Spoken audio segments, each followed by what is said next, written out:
Welcome to Life, Death, and the Law, presented by the law firm of Deason, Garner, and Hansen, hosted by attorneys Sean Garner and Adam Hansen. So it's Prop 311. And what Prop 311 would do is it would require that counties that have more than 250,000 people, no, sorry, it doesn't have that requirement. It would require that first responders get paid $250,000 if they die in the line of duty. Yeah. And first responders, everybody loves first responders, right? Unless they're the police and they're Antifa riots, then you want to defund them.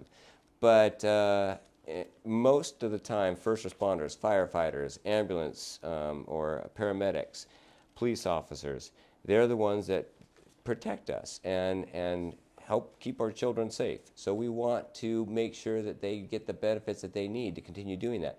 That should come by way of their wages and not forcing that everybody gets $250,000 if something happens. Now, if they want $250,000 that they die, then there's life insurance, and you can do that. So what it's doing is it's taking another chunk, another liberty out of the private market, and it's mandating that this payment be made for anybody that enrolls in this line of service. They already have the ability to do it. They chose that line of service. I appreciate that, but I don't want it pinned on me to pay their families if they die in the line of service. I want them to take responsibility as adults and get life insurance. This reminds me of, so on its face, I don't want you to get the impression that we are not for first responders or, officers, police. We are very much for that. However, this reminds me of that situation many years ago.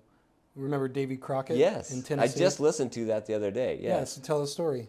So Davy Crockett was a congressperson from Tennessee, Mm-hmm. and he was voting for a measure where there was a big portion of, I think it was either Washington, D.C. or New York, I can't remember, but anyways, a big portion of one of those cities had burned down, and they wanted to pay $20,000 to the victims of that fire.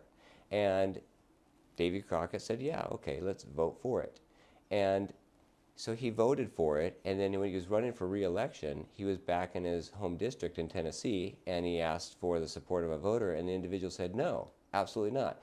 The moment you decided you can take my money and pay it to somebody else, regardless of how sympathetic their circumstances are, means that you are not keeping the Constitution, which means the government doesn't have the right to take private citizens' money and spend it however they see fit. If you, as congressmen and women and senators, would have donated a week's worth of your salary, you could have compensated those victims more than you actually gave them from taxpayer money. So you can't do that. You can't take taxpayer money to then be the hero and come to the rescue of victims of catastrophic events. We need to rely on other organizations, charitable organizations, or insurance, and deciding, looking at the future in advance, rather than taking money at force from the taxpayers and paying it to our pet projects and then claiming the crown as hero for doing so. Yeah, so Prop 311 would have the effect of requiring the state of Arizona to pay $250,000, which would be referred to as the state death benefit, to the surviving spouse or children of a first responder killed in the line of duty. It would also create a new fund, a benefit fund, to pay this state benefit, a death benefit. And how is that going to be funded? Taxpayer money, okay? So just like Sean mentioned before, but they'll use $20. They'd also increase the criminal punishments for aggravated assaults against peace officers and other first responders, and require a $20 penalty fee be imposed on every criminal conviction to fund the state supplemental benefit fund. I don't know if that's going to do it. I don't know if this fund is going to fill up. You're talking $250,000 with $20 in the pot. here and there from criminals that can get Convicted of crimes, because we all know that criminals against peace officers are going to pay up all of the penalties that are imposed on So them.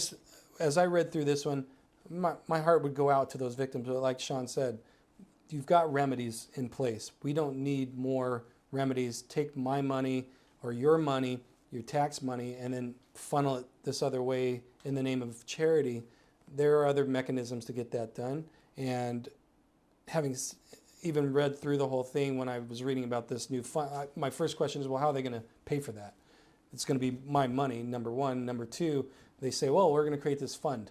So it's okay. We're going to create this new fund, and the way that we're going to pay for this is through these $20 increments on these aggravated assaults against officers. Every time somebody's convicted of that, we're going to charge them $20.